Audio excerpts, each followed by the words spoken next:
अस्पताल में एक मरीज आया। मरीज बहुत ही गंभीर था। अस्पताल के मालिक डॉक्टर ने तत्काल खुद जाकर आईसीयू में मरीज की जांच की।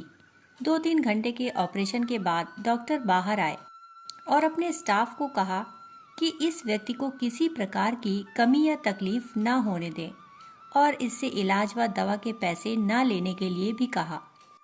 मरीज तकरीबन 15 दिन तक अस्पताल में रहा।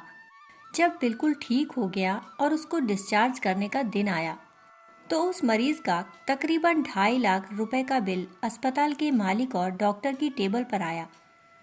डॉक्टर ने अपने अकाउंट मैनेजर को बुलाकर कहा, इस व्यक्ति से एक पैसा भी नहीं लेना है।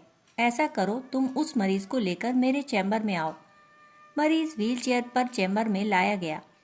डॉक्टर ने मरीज से पूछा, भाई मुझे पहचानते हो? मरीज ने कहा, लगता तो है कि मैंने आपको कहीं देखा है। डॉक्टर ने कहा, याद करो, अंदाजन 2 साल पहले सूर्यास्त के समय शहर से दूर उस जंगल में तुमने एक गाड़ी ठीक की थी। उस रोज मैं परिवार सहित पिकनिक मनाकर लौट रहा था कि अचानक कार में से धुआं निकलने लगा और गाड़ी बंद हो गई। कार एक तरफ खड़ी कर हम लोगों ने चालू करने की तमाम कोशिश की, परंतु कार चालू नहीं हुई। अंधेरा थोड़ा थोड़ा घिरने लगा था। चारों ओर जंगल और सुनसान था।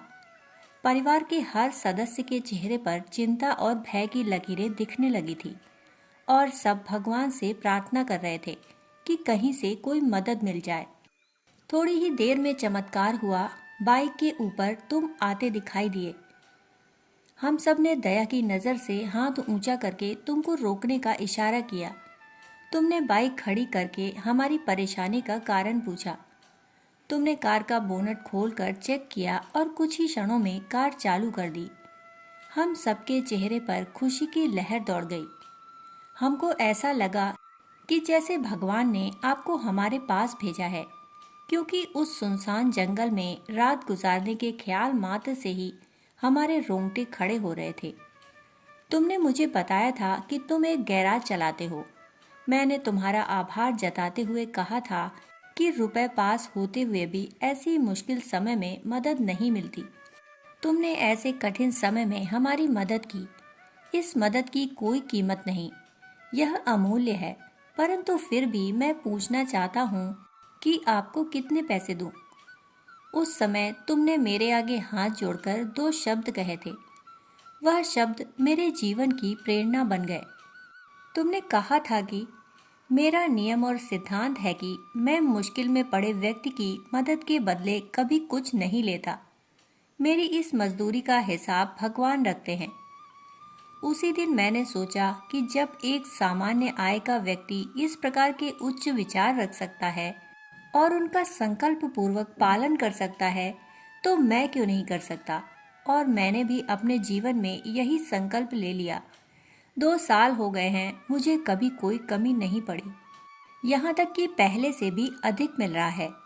यह अस्पताल मेरा है, तुम यहाँ मेरे मेहमान हो और तुम्हारे ही बताए हुए नियम के अनुसार मैं तुमसे कुछ भी नहीं ले सकता।